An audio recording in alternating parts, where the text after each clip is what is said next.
For the first time in about 5 decades, nearly all abortions in Missouri are illegal. But we've been here before. Missouri actually has a long history of criminalizing abortions in various forms dating all the way back to 1825. In the early 1900s, lawmakers enhanced the consequences for the people administering abortions, making it a felony. But whether or not abortion is criminalized, that's never stopped pregnant people from seeking them out. I think our fans are saying that moral codes and theological issues have no business in the law books. I probably did hundreds of abortions. We felt it was the right thing to do. But that doesn't mean anything when the police are actually at your door.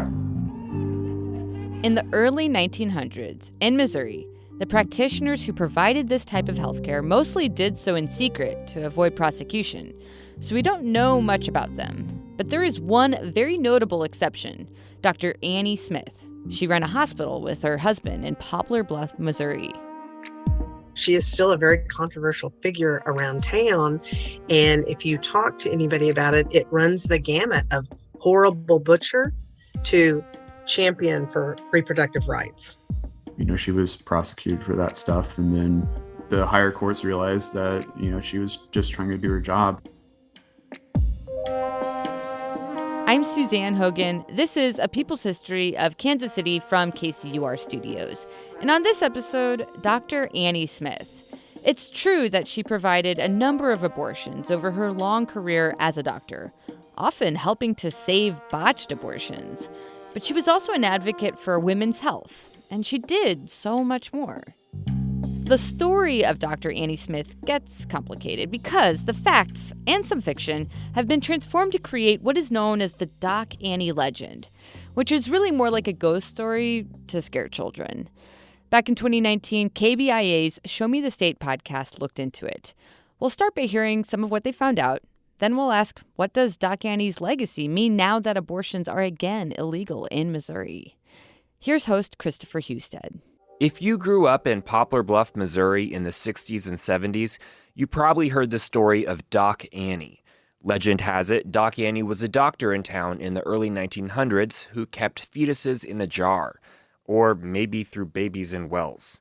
It was not until probably my freshman or sophomore year that rumors spread that Doc Annie was building an abortion clinic. Of course, the rest of the legend was that she kept these babies in jars and in formaldehyde and threw them down the pit. A lot of the rumors were that the well contained fetuses. And a group of us as teenagers would go out there and tell ghost stories about abortions and dead babies and all kinds of macabre things. Invariably, when you'd go out there, somebody would hear something, somebody would see something. We would talk about abortion and Doc Annie like it was just the worst thing we'd ever heard. That's how legends are.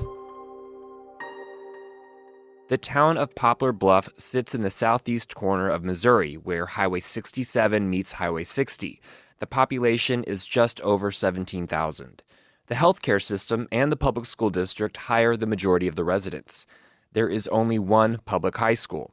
Parker Smith graduated from there in 2013, and like many teens who grow up in rural Missouri, he says it was boring. If you're from a small town, you kind of have to make your own fun. Beyond what we were doing in high school and the activities that we were doing in high school, it was just a lot of just driving around and looking for something to do. No surprise here why a ghost story like Doc Annie would take off.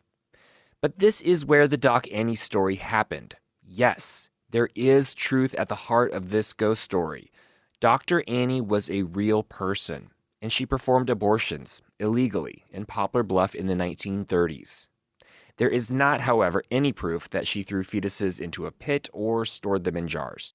She was born in 1880 in Kellerton, Iowa. She graduated from osteopathic school in Kirksville, Missouri in 1902. Her husband, J.E., also graduated from there a year later. They moved to Poplar Bluff shortly after to open up a hospital. They had 4 children. To dig a little deeper, I talked to some experts. The first one is Parker Smith, the one who graduated from Poplar Bluff in 2013, whom we heard from earlier. He's also currently working toward his Master of Public Health at the University of Missouri. His research project focuses on women's reproductive health care. So this legend of Doc Annie hadn't even crossed your radar growing up at all? No, that legend had almost kind of died out amongst the generations of people growing up. I think it was bigger in like the 70s. To jumpstart his research, Parker set up a visit with Beverly Sykes, one of Doc Annie's grandchildren. I drove from here in Columbia as my freshman year down on a day trip down to Fredericktown, which is about a 3-hour drive from here. And I went there. She doesn't live in Fredericktown. She has like a farm where her and her husband, who recently passed away, they raised some cattle and had horses. It was just, it's very, very rural, very not flat, but just a lot of cleared land. At Beverly's house, she tells Parker about a book with the story of Doc Annie. I think she had dark hair, or maybe it was, no, Beverly said it was auburn, but it looks dark in pictures, the black and white pictures. She has kind of striking blue eyes. Even though she really adored the women and children that she cared for, she was kind of cold to them and not super like affectionate. Parker learns Annie was a physician who also happened to provide abortions, and Annie did not have a good reputation with most of the town. So after you learned all this information for the first time, what's going through your head and what are you thinking? My first thought was, I want to know more. I want to know, like, you know, the context of this. I want to know, like, what people in the community thought of it, how that affected my family.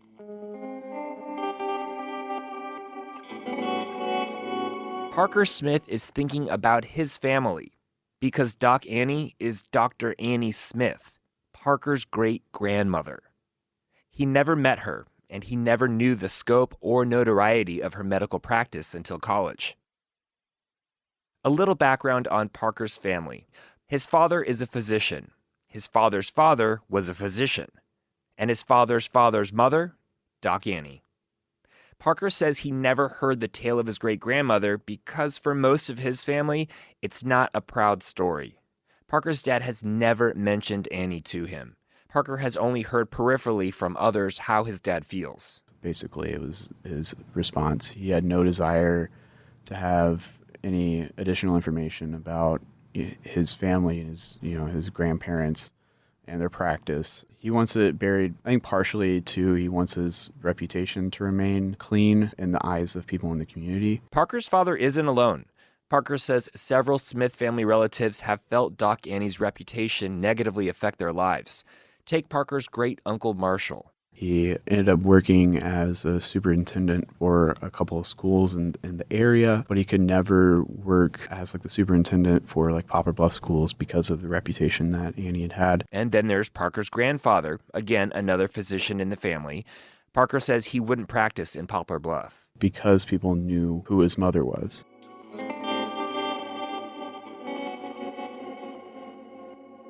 My name is Katie Ray. I am 56 years old, and I am on the volunteer board of the Poplar Bluff Museum. Katie has also been looking into Doc Annie, and she's turned up two important details. First, Annie was not solely an abortion doctor. The research that I have done shows me that Doc Annie and her husband were legitimate physicians who were helping people around town. For example, Katie found evidence of one patient who was being treated at the Smith Hospital for tuberculosis. Why then would Annie perform abortions? Abortion was illegal until the Supreme Court case Roe v. Wade, which was decided after Annie's death. And here's where the second detail comes in. Women's health issues in 1930s Missouri were challenging, especially for mothers who frequently were getting pregnant. So you kind of have to put your head in the perspective of the times to figure out why this was so controversial and why she ever even saw a need for this. Well, she saw a need for it because women died in childbirth. Women couldn't control how many babies they had. So was Annie a pioneer or a pariah? The stories we don't hear are the women's lives she saved. We don't have those stories anymore. I know they're probably there, but don't have them. Their families, the woman's family's never going to talk about that. They may not even know. And so much time has passed. Those women are no longer with us, so we don't have those stories.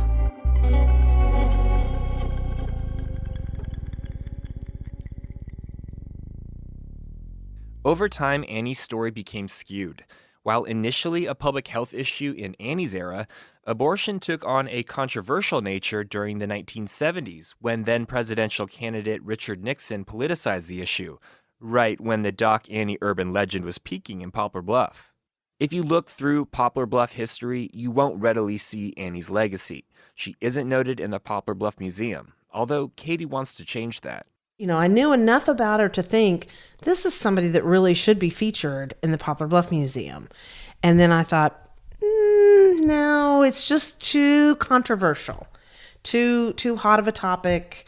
I didn't want to incite the abortion debate in the museum.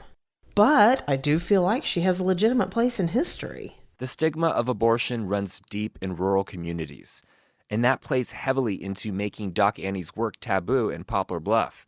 The rest of the Smith family still feels those ripples. Of course, because abortion was illegal, we don't have great information about how many abortions Doc Annie performed or the nature of them. But through Parker's research, we do know some details about 2 cases, because Annie had to go to court 2 times to defend herself. In each case, the death of a woman who was under Annie's care was tied to an abortion. In 1934, the patient who died was a local school teacher. She was unmarried and she lived with her parents. She had an infected incision point due to an abortion being performed. She died from blood poisoning. But the thing is, in her note, when the woman came and saw her, she noted that the puncture hole that had gotten infected was already there whenever she came in to see her. So there were a lot of women who were performing self-abortions who ended up having to go to her because they knew that she would help them either, fix it or complete a job that they weren't able to do. And my mom told me this too. She said that she thinks that Annie performed more like abortion fixes than actual abortions. So like women coming in and like needing medical services because they had tried to do those things to themselves. Ultimately, Annie was exonerated of both charges by the Missouri Supreme Court. Annie felt the heat though, and she needed to get out. She started building a house away from people on Township Line Road, perhaps to escape the leering townsfolk or her growing reputation. Parker says she wanted a garden and a place to raise her own livestock and can her own foods. But Annie Smith died before the building was ever complete. That building? The haunted hospital ghost hunters searched for decades later. Nobody really knew the purpose of the haunted hospital that they thought that they knew so much about. Even though Parker has uncovered so much forgotten history, his dad is reluctant to discuss Annie. I think my dad doesn't really like to have difficult conversations either. Parker feels differently. I mean, I believe wholeheartedly that she was doing all of these things because she believed that it was the best thing that she could do for her patients. Something that doesn't make sense to me as far as like the whole abortion debate is context.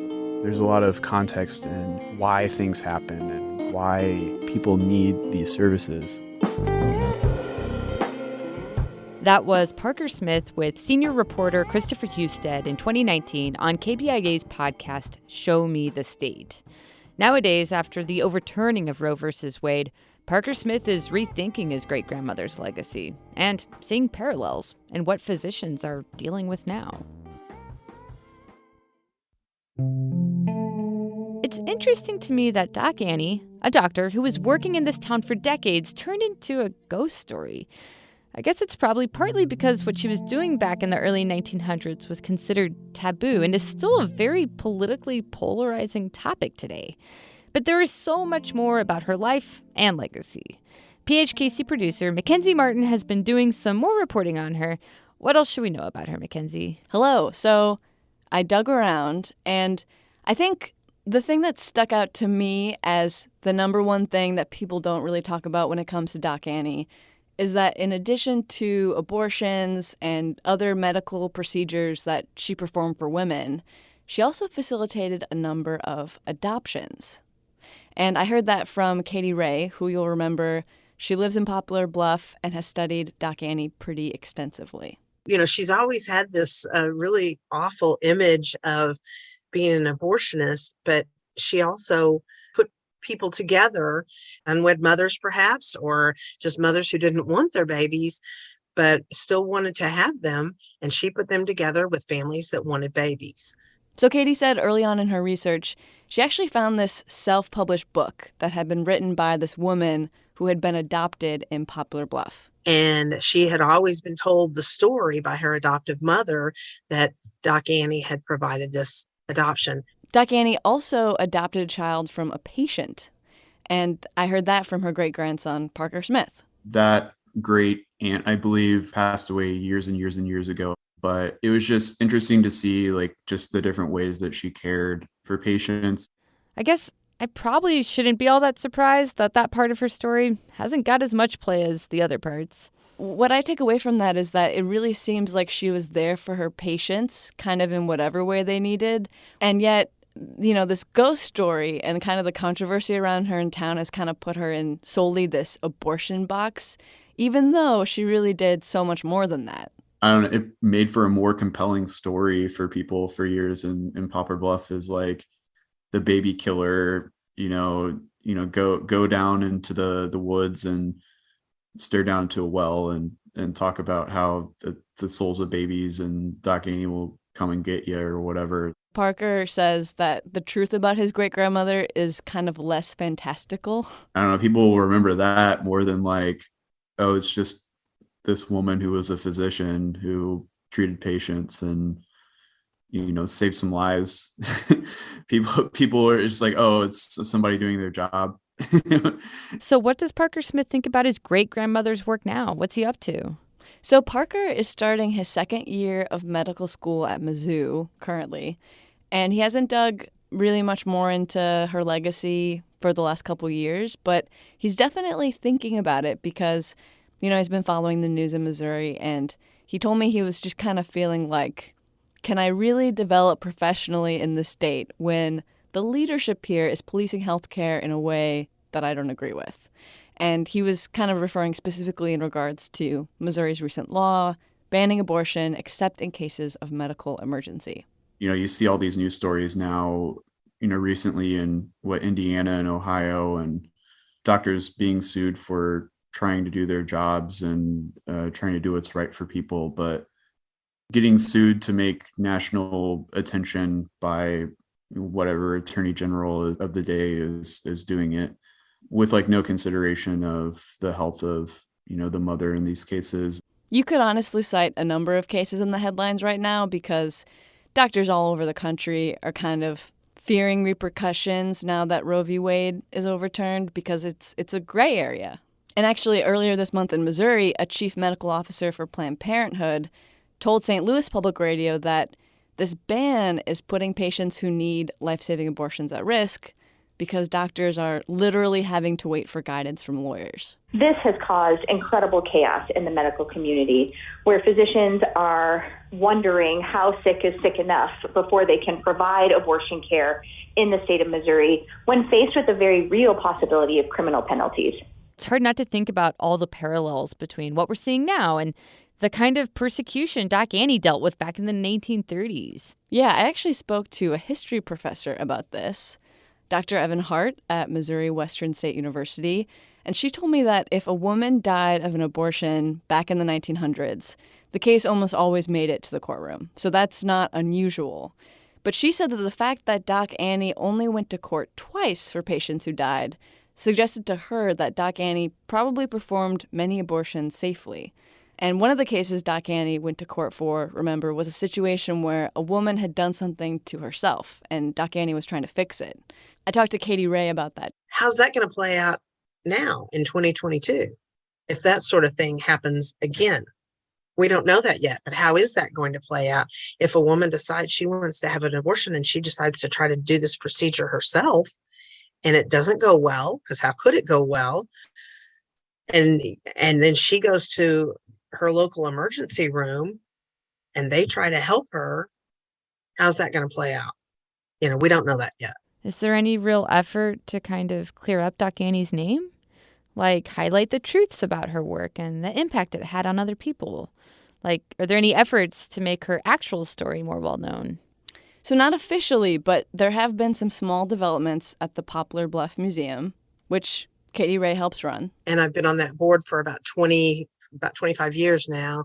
And honestly, I'm probably the only one on the museum board that you could get to talk to you about this. As expected, Doc Annie's reputation in Poplar Bluff is still extremely controversial.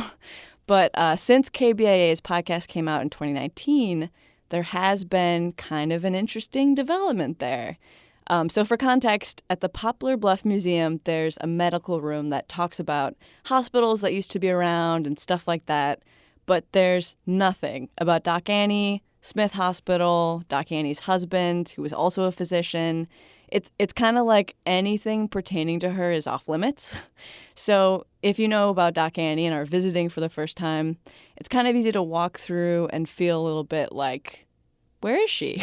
So this woman walked through the museum, came back and said, I'm very surprised. There's nothing about Doc Annie in the museum. I said, well, that's something I've been working on. That's something I've been wanting to do and interested in doing. And she said, I would be glad to fully fund anything you would like to do. And she said she was absolutely serious. Do you know why Doc Annie didn't get included in the first place? So up until now, there have kind of been two reasons that Katie has been hesitating to push the Doc Annie exhibit too hard.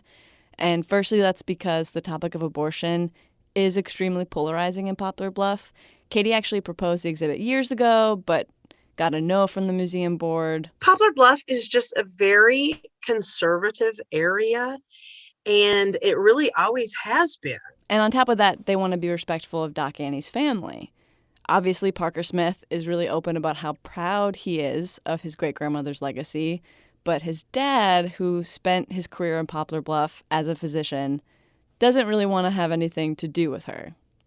Recently, his dad retired, so I do get this sense from Katie Ray that it might finally happen, but it's hard to know. And it's kind of a fine line we walk as a local museum. We don't want to be a platform for controversy, I mean, we want to be open and inclusive to all, but yet history is history. And it is what it is, and we can't get rid of our history. So that's why I feel very strongly that she should be included in the museum. Dr. Annie Smith is part of our history here in Poplar Bluff, and that's what the museum is supposed to do. We're supposed to present history, good, bad, or ugly. And we really do need to address that. Man, I think about that stuff like all the time. Like, why do some history stories get the spotlight and others just get shoved under the rug? And I agree. I think it's really important to shine a light on all of it. At least try to learn from all parts of the past, I guess. I mean, even if you don't or do politically agree with it. Yeah, totally. And it's also so interesting to me to see how your feelings or reactions to certain histories kind of evolve over time. Back in 2019, when Parker Smith had been more recently digging into his great-grandmother's legacy, he was considering going back to Poplar Bluff to practice medicine when he was done with school. I think partly because he kind of saw what a difference Doc Annie had made there, and he also said he didn't like the brain drain he was seeing in rural Missouri. You know how smart, talented people tend to leave for big cities where there are other opportunities. Now, between the pandemic and Roe v. Wade, he's not so sure if there's a future for him anymore in Poplar Bluff, but he's determined no matter what to kind of carry on the dedication that Doc Annie had to her patients and honor her memory. The real stuff that she did, not the ghost story version. I'm looking forward to learning more and doing what I can to at least, put this word out and try to, live the legacy of my great-grandmother as well as the other physicians in my family who have, saved countless lives. A People's History of Kansas City is a production from KCUR Studios. This episode was produced and mixed by Mackenzie Martin, with editing by Gabe Rosenberg. Our intern is Paris Norvell. The excerpt we played from KBIA's Show Me the State podcast was produced by Jamie Hobbs, with supervising producer and reporter Christopher Husted, and managing editor Ryan Famuliner. Music this episode from Blue Dot Sessions and Loose Loose, and a special thanks to KBIA in Columbia and KPIX and NPR for archival audio. Coming up in 2 weeks on the podcast. It was like a cocoon, especially during the 80s. The history of one of the nation's first Black-owned housing cooperatives, a Kansas City place that's under threat today. Until then, find us at kcur.org/peopleshistory, and we're on Twitter at PHKCPod for more stories about the people who created Kansas City and the region. I'm Suzanne Hogan. Take care, and thanks for listening.